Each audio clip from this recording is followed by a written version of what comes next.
Hello साथियों, आप सभी का विजय सुपर स्टडी यूट्यूब चैनल पर हार्दिक स्वागत है। तो आज हम आपको एक्टिव पैसिव के 8 बेसिक रूल पढ़ाने वाले हैं। शायद है आज तक किसी ने आपको इस प्रकार से पढ़ाया होगा। इस प्रकार से पढ़ाने वाले हैं कि आपको सभी समझ में आ जाएगा। एक्टिव पैसिव के आप महाराजा बन चुके हैं। देखिए, बस इस हमारे साथ साथ आप भी मेहनत कीजिए, तो आप भी बिल्कुल परफेक्ट बन जाएंगे। चलो इस वीडियो को करते हैं शुरू। देखिए, एक्टिव पैसिव के हम आपको 8 बेसिक रूल बताने वाले हैं। इसमें हम आपको बताने वाले हैं टेंस कैसे परिवर्तन होता है। तो देखिए, रूल नंबर 1 डाल लीजिए आप।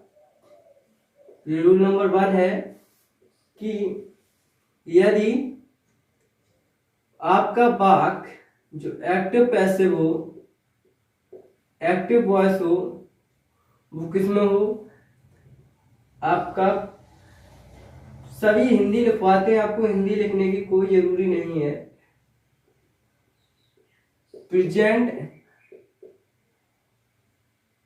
इंडेफिनिट में हो,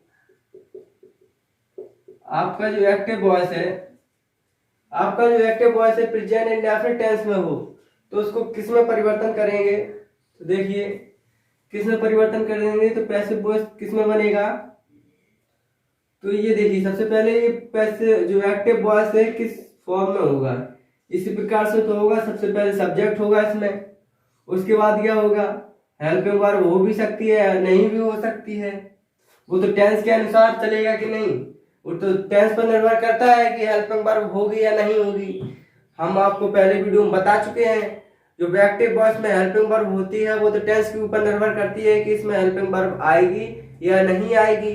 तो देखिए, इसमें सब्जेक्ट आ गया, मान लीजिए हेल्पिंग वर्ब आ गया, इसमें फिर आ गया ऑब्जेक्ट। समझिए, इस प्रकार से सब्जेक्ट होता है, फिर वर्ब होता है, एक बता रहे हैं आपको, वर्ब होता है, फिर ऑब्जेक्ट होता है। इसी प्रकार से कुछ होता है फॉर्म इसका।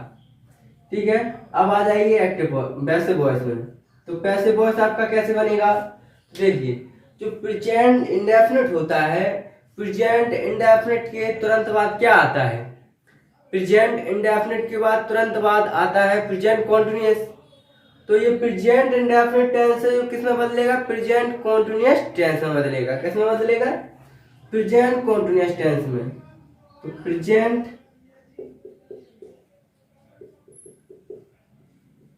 प्रेजेंट कॉन्टिन्यूअस टेंस में बदलेगा आपका।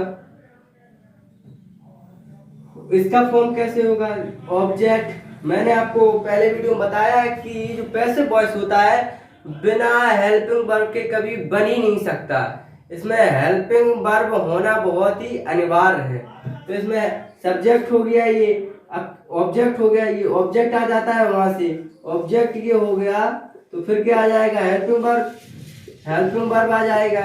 अब देखिए, मैंने ये भी बताया है कि पैसिव वॉइस में हमेशा मेन वर्ब की थर्ड फॉर्म आती है। तो यहाँ पे B3 आ जाएगा, B3 यानी कि थर्ड फॉर्म, B3 हो गया यहाँ पे। ठीक है, अब क्या आ जाएगा, B3 के बाद प्रीपोजिशन आ जाएगा बाई। ठीक है, बाई आ जाएगा, तो फिर क्या होगा, अब आ जाएगा सब्जेक्ट। क्या आ जाएगा, सब्जेक्ट आ जाएगा। देखिए किस प्रकार से, एक एग्जांपल लेते हैं। जैसे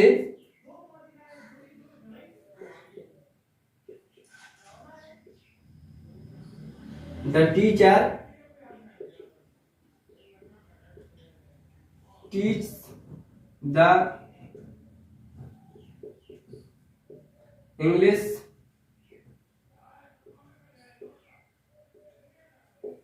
ग्रामर।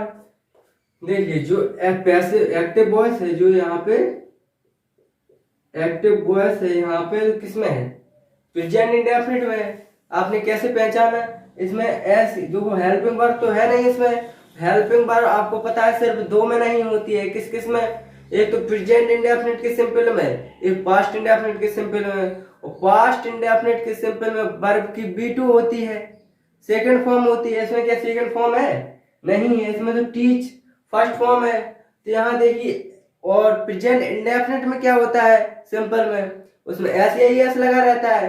तो यहाँ देखिए एस या एस लगा है, आपको मिल गया एस लगा मिल गया आपको यहाँ पे। तो क्या हो जाएगा, क्या हो जाएगा, किसका वाक्य हो जाएगा, प्रेजेंट इंडेफिनिट का वाक्य हो जाएगा। ये हो जाएगा कि नहीं, प्रेजेंट इंडेफिनिट का वाक्य हो जाएगा।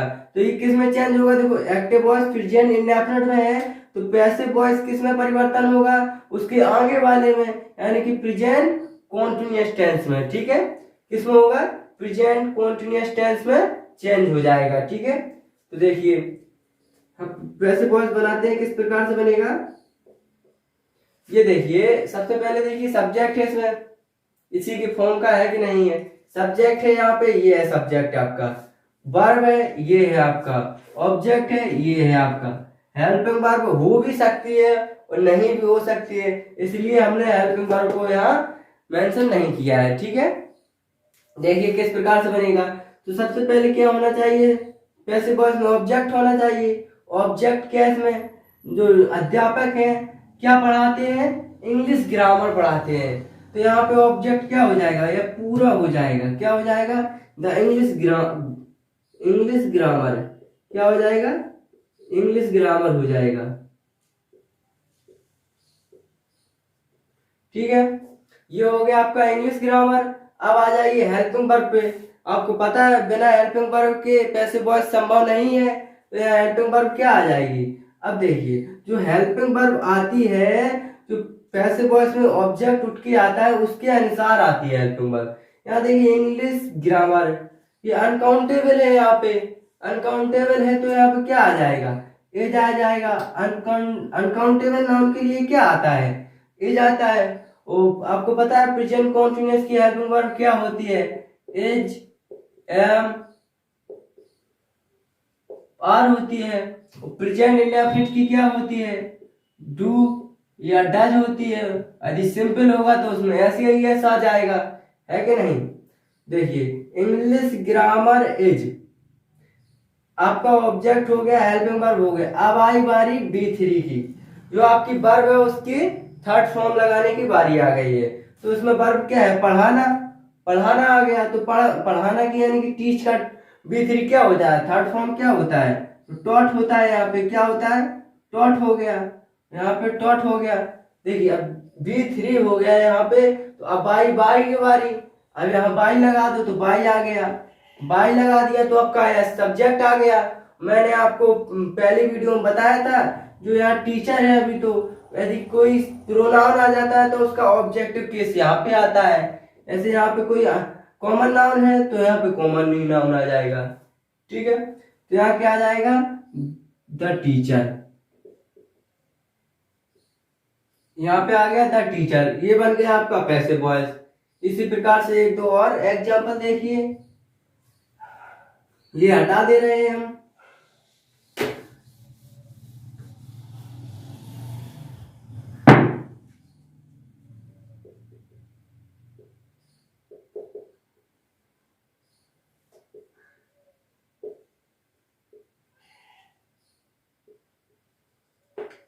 देखिए ऐसे आपका कोई ये एक्टिव वॉइस है, ही गिव्स द मैंगोज, वह आम देता है।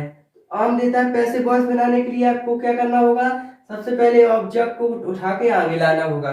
तो ऑब्जेक्ट क्या है, मैंगोज, तो आपको लिखना है द मैंगोज, द मैंगोज, यहाँ पे द मैंगोज आ गया।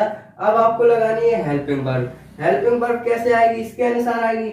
मैंगोज, एक मैंगो है कि अनेक मैंगो है, बहुत सारे हैं, बहुत सारे हैं, तो क्या आ जाएगा, आर आ जाएगा। क्या आ जाएगा, आर आ जाएगा। आर आ जाएगा तो फिर क्या होगा, ये देखिए हेल्पिंग वर्ब हो गई आपकी, यहाँ पे आएगी B3। B3 आए तो देखिए वर्ब कौन सी आपकी, गिव्स, यानी कि देना हो गया यहाँ पे, तो वर्ब आ जाएगी गिवन।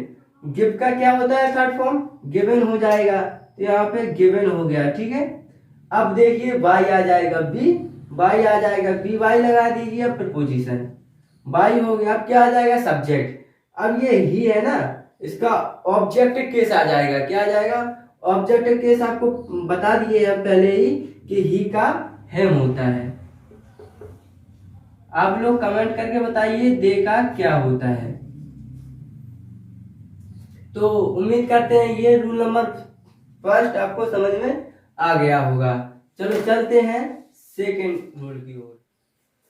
देखिए जो सेकंड रूल क्या होता है, प्रेजेंट कॉन्टिन्यूअस को बदलना है।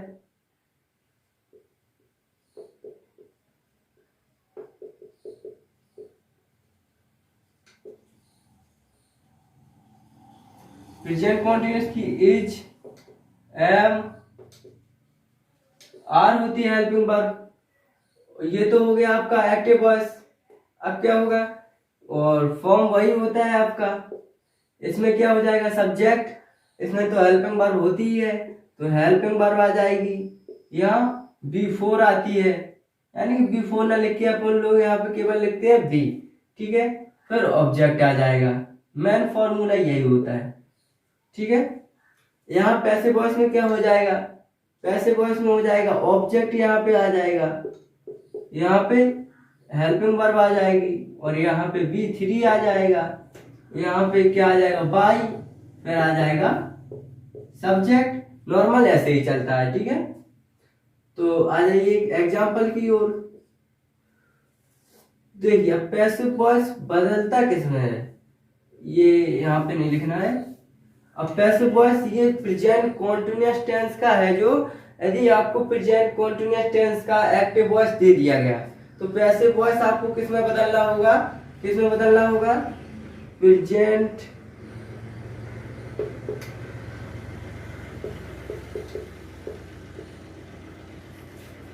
कॉन्टिन्यूअस टेंस में।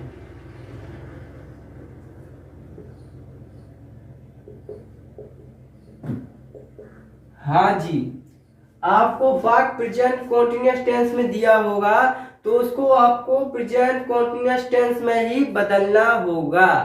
अब कैसे बदलते हैं वो चेक करते हैं। देखो एक्टिव वॉइस होगा किस फॉर्म में होगा, सब्जेक्ट होगा, हेल्पिंग वर्ब होगा, यहाँ पे वर्ब होगा, ऑब्जेक्ट होगा। अब देखिए पैसिव वॉइस में क्या हो गया होता है, पैसिव वॉइस में क्या होता है, सबसे पहले यहाँ पे क्या आ जाता है, ऑब्जेक्ट आ जाता है, ठीक है। सबसे पहले ऑब्जेक्ट आ जाता है, उसके बाद आता है आपका हेल्पिंग वर्ब ऑब्जेक्ट के अनुसार। आपका हेल्पिंग वर्ब आने के बाद इसमें जितने भी कॉन्टिन्यूअस है, फ्यूचर कॉन्टिन्यूअस छोड़ के प्रेजेंट कॉन्टिन्यूअस और पास्ट कॉन्टिन्यूअस, उसमें हेल्पिंग वर्ब के बाद यहाँ पे बीइंग का प्रयोग हो जाता है। किसका, हेल्पिंग वर्ब के बाद बीइंग लग जाता है। यहाँ पे बीइंग का प्रयोग हो जाता है, ध्यान रखना। यहाँ पे बीइंग का प्रयोग हो जाता है, फिर B3 का प्रयोग हो जाता है। B3 के बाद बाई का, फिर सब्जेक्ट हो जाता है। यहाँ पे क्या हो जाता है, सब्जेक्ट हो जाता है, ठीक है। तो देखिए कुछ एग्जाम्पल हो जाए। They are climbing on the tree. देखिए आपको दिया गया है कि they are climbing on the tree. ये देखिए ऑन द ट्री सब्जेक्ट आ गया, हेल्पिंग वर्ब आ गई, वर्ब आ गई, ऑब्जेक्ट आ गया आपका, ठीक है। ये ऑब्जेक्ट आ गया तो सबसे पहले ऑब्जेक्ट को लाना है। ये प्रीपोजिशन इसी के साथ में लगा रहने दो से, आपको ये लाना है द ट्री। ये हो गया आपका एक्टिव वॉइस, ये हो गया आपका पैसिव वॉइस, ठीक है। ये द ट्री आगे आ गया आपका। द ट्री जब आगे आ गया, एक ही पेड़ है यहाँ पे, तो इसके अनुसार क्या आएगा, एक पेड़ हो प्रेजेंट कॉन्टिन्यूअस में ही रहना है तो इज लग जाएगा आपका, है कि नहीं, इज लग जाएगा, इज लग जाएगा। उसके बाद क्या आएगी, बीइंग आ जाएगी। ये ध्यान रखना साथियों कि कॉन्टिन्यूअस में हेल्पिंग वर्ब उसी में रहते हैं, लेकिन हेल्पिंग वर्ब के बाद बीइंग का प्रयोग होता है। किसका प्रयोग होता है, बीइंग का प्रयोग होता है। यहाँ पे B3 आ जाता है, क्लाइम का क्लाइम्ड हो जाएगा, बस आपका वही है। अब B3 हो गया, बाई आ जाएगा, उसके बाद सब्जेक्ट का ऑब्जेक्ट केस आ जाएगा। तो आपसे पूछे थे अभी दे का क्या है, तो दे का होता है देम। क्या होता है, देम। तो इसी प्रकार से एक और एग्जाम्पल को देखते हैं।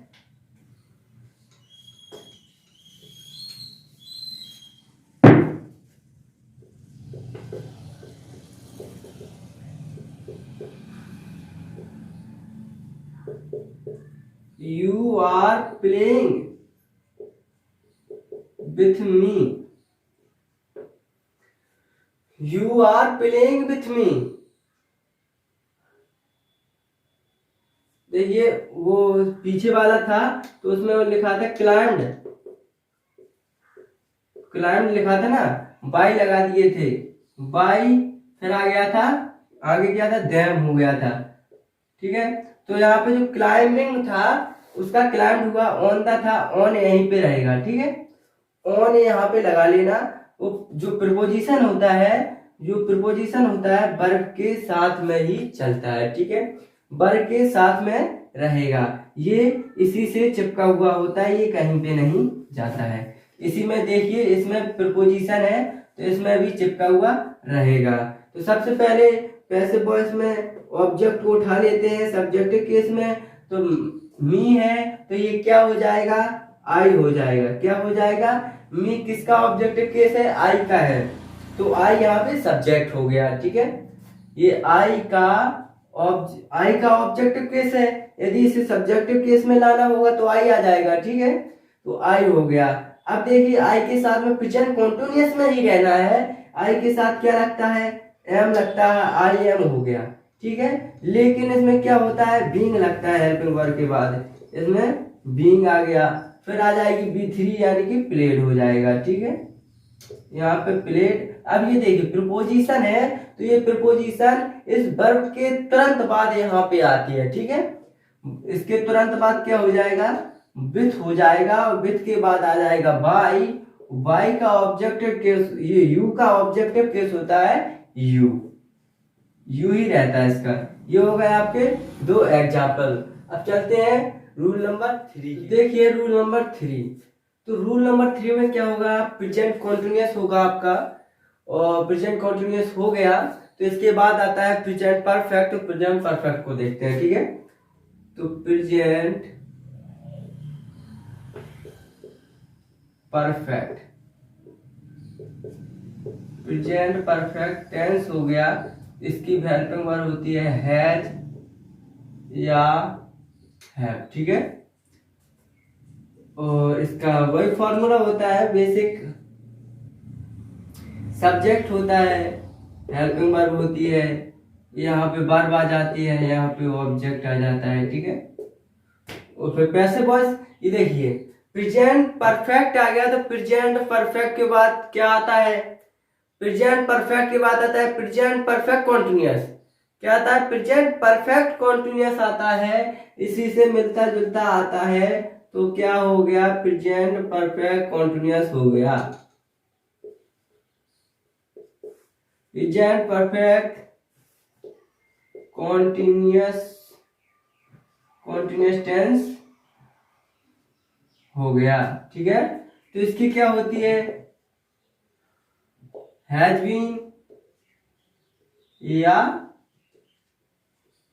Have been. ठीक है, हैज बीन या हैव बीन होता है। इसका स्ट्रक्चर क्या होता है, ये याद रखें कि प्रेजेंट परफेक्ट कॉन्टिन्यूअस में सिंस या फॉर टाइम आता था, इसमें ऐसा कुछ भी नहीं होता है। ठीक है, इसमें कुछ भी नहीं आएगा, तो सीधा ऑब्जेक्ट आता है, इसमें हेल्पिंग वर्ब आती है, उसके बाद बी3 आता है, उसके बाद बाई आता है, उसके बाद आपका सब्जेक्ट आता है। ठीक है, तो कुछ एग्जांपल ले लेते हैं। He had bought a watch, उसने एक घड़ी खरीदी, उसने एक घड़ी खरीदी है, उसने एक घड़ी खरीदी है, या वह एक घड़ी खरीद चुका है, ये बन गया आपका प्रेजेंट परफेक्ट में। तो ये किस में बदलेगा, आप प्रेजेंट परफेक्ट कॉन्टिन्यूअस में चेंज हो जाएगा। देखिए किस प्रकार से होगा, ये बेसिक स्ट्रक्चर देखो, सब्जेक्ट आ गया, हेल्पिंग वर्ब आ गई, यहाँ पे वर्ब आ गया, यहाँ पे ऑब्जेक्ट आ गया। ठीक है, अब यहाँ पे देखो पैसिव वॉइस के लिए क्या आ जाएगा, ऑब्जेक्ट आ जाएगा। ऑब्जेक्ट क्या है, एक घड़ी खरीद ली, एक घड़ी खरीद ली, तो यहाँ क्या आ जाएगी, आ वॉच। आ वॉच आ गया, तो इसके अनुसार आगे की हेल्पिंग वर्ब तय होगी कि क्या आना है। एक वॉच है तो हैज बीन आ जाएगा, एक वचनकर्ता के साथ हैज बीन का प्रयोग हो जाएगा। ये आ वॉच हो गया, हैज बीन हो गया। अब आ जाएगी वर्ब की थर्ड फॉर्म। वर्ब की थर्ड फॉर्म आपको इसमें कुछ भी नहीं करना, आपको पता भी नहीं करना है कि इसमें थर्ड फॉर्म क्या है। आपको जो दिया गया है वही लिख दो। प्रेजेंट परफेक्ट में आपको पहले से ही B3 दे दिया जाता है, कि बोलते हैं कि पहले भी कर चुका है बच्चा, अब दे दिया जाए कुछ। तो बाई का यहाँ पे B3 हो गया, बाई मीन्स खरीदना का B3 हो गया यहाँ पे, तो यही आ जाएगा। तो बॉट हो गया, B3 आ गई, यहाँ पे आपका बाई आ जाएगा, यहाँ पे आपका बाई आ गया, तो यहाँ पे सब्जेक्ट का ऑब्जेक्टिव केस आ जाएगा। ही का ऑब्जेक्टिव केस क्या होता है, ही का ऑब्जेक्टिव केस हिम होता है। ये आपको समझ में आ गया होगा, ठीक है।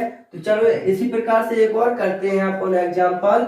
देखिए ये आपको उम्मीद करता हूँ समझ में आ गया होगा, ठीक है। तो देखते हैं एक और एग्जांपल।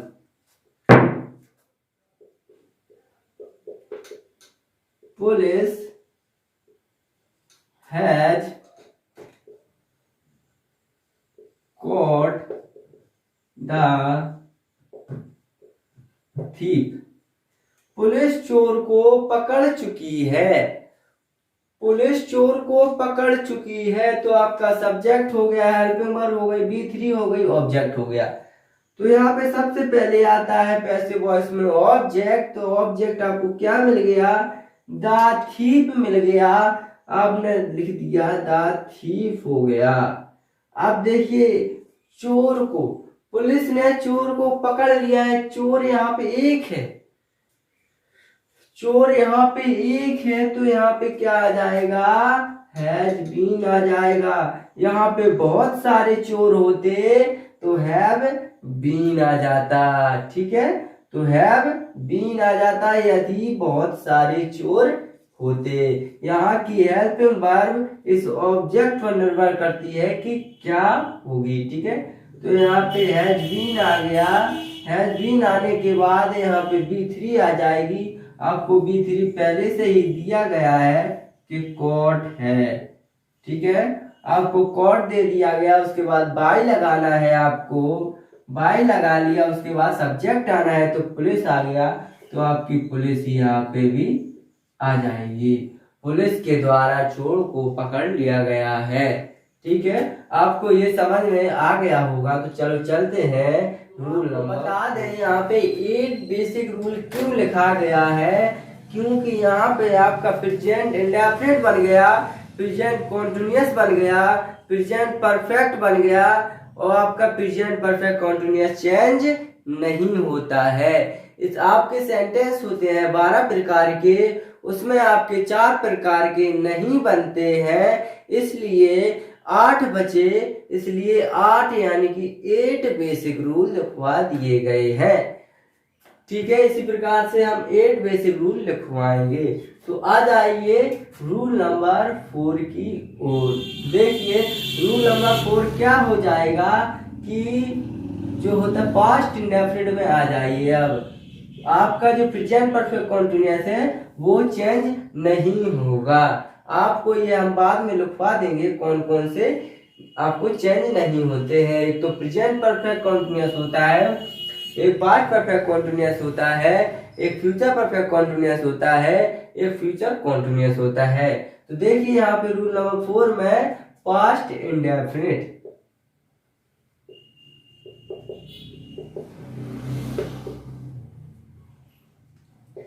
पास्ट इंडेफिनिट टेंस की जो हेल्पिंग वर्ब होती है क्या होती है, वो केवल डिड होती है। तो देखिए इसका मेन स्ट्रक्चर क्या हो जाएगा, सब्जेक्ट वर्ब ऑब्जेक्ट, क्योंकि इसमें भी सिंपल में सेकंड फॉर्म आती है, कभी कभी हेल्पिंग वर्ब कभी क्या सिंपल में आती ही नहीं इसकी हेल्पिंग वर्ब। निगेटिव हो या इंटरोगेटिव या क्वेश्चन वर्ड वाला तो उसमें आएगी, सिंपल में नहीं आती है क्योंकि यहाँ पे B3 B2 आ जाती है। ठीक है, यहाँ पैसिव वॉइस में कैसे बनेगा, तो पास्ट इंडेफिनिट का है तो आगे किसका आता है साथियों, किसका आता है, तो आता है पास्ट कंटिन्यूअस का। जब आपका एक्टिव वॉइस जो पास्ट इंडेफिनिट में होगा, पास्ट इंडेफिनिट टेंस में होगा, तो आपका पैसिव वॉइस किस में बनेगा, तो इसके आगे क्या आता है, पास्ट कंटिन्यूअस आता है, तो आपका बनेगा पास्ट कंटिन्यूअस। ठीक है, आपका किस में चेंज हो जाएगा, ये पास्ट कंटिन्यूअस में चेंज हो जाएगा। ठीक है, पास्ट कंटिन्यूअस टेंस में चेंज हो जाएगा जिसकी हेल्पिंग वर्ब होती है वाज वर्ब होती है। ठीक है, तो ये किस प्रकार से बनेगा, वही फॉर्मूला इसका सेम होता है, ऑब्जेक्ट होता है, हेल्पिंग वर्ब होती है, यहाँ पे B3 आ जाता है, यहाँ पे बाई आ जाता है, यहाँ पे सब्जेक्ट का ऑब्जेक्टिव केस आ जाता है। देखिए यहाँ पे सब्जेक्ट आ जाता है, यदि प्रोनाउन हो तो उसका ऑब्जेक्टिव केस आ जाता है। ठीक है, तो देखिए एक और भी ले लीजिए, वी गिव अ बुक। हमने एक किताब दी, हमने एक किताब दी, हमने ये लिख दिया आपका एक पास्ट इंडेफिनिट टेंस का सेंटेंस। आपको चेंज करना है इसे पैसिव वॉइस में, किस प्रकार से करेंगे, ये देखिए आपका सेकंड फॉर्म यहाँ पे आ गई, किस प्रकार से करेंगे देखेंगे। सबसे पहले आ जाता है आपका ऑब्जेक्ट, तो ऑब्जेक्ट क्या है आपका, ई बुक। ई बुक आपका ऑब्जेक्ट आ गया, उसके बाद हेल्पिंग वर्ब किसकी आएगी, पास्ट कंटिन्यूअस टेंस की आएगी, क्योंकि ये चेंज हो जाता है पास्ट कंटिन्यूअस चेंज में, पास्ट कंटिन्यूअस टेंस में चेंज हो जाता है पास्ट इंडेफिनिट। ठीक है, आप बुक यानी कि एक बुक है तो यहाँ पे क्या आ जाएगा, वॉच आ जाएगा। अब आता है B3, यहाँ पे गिव का सेकंड फॉर्म हो गया गैव और थर्ड फॉर्म हो जाएगा गिवन। क्या हो जाएगा, गिवन हो जाएगा, तो गिवन आ गया। अब आ जाएगा बाई, यहाँ पे बाई हो गया, तो अब आ जाएगा वी यानी कि वी का ऑब्जेक्ट केस अस आ जाएगा। ठीक है साथियों, तो कमेंट बॉक्स में इट का ऑब्जेक्टिव केस लिख के दीजिए मुझे। तो देखते हैं एक और example.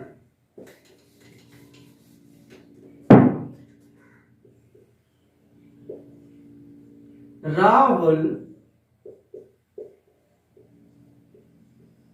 played in the field।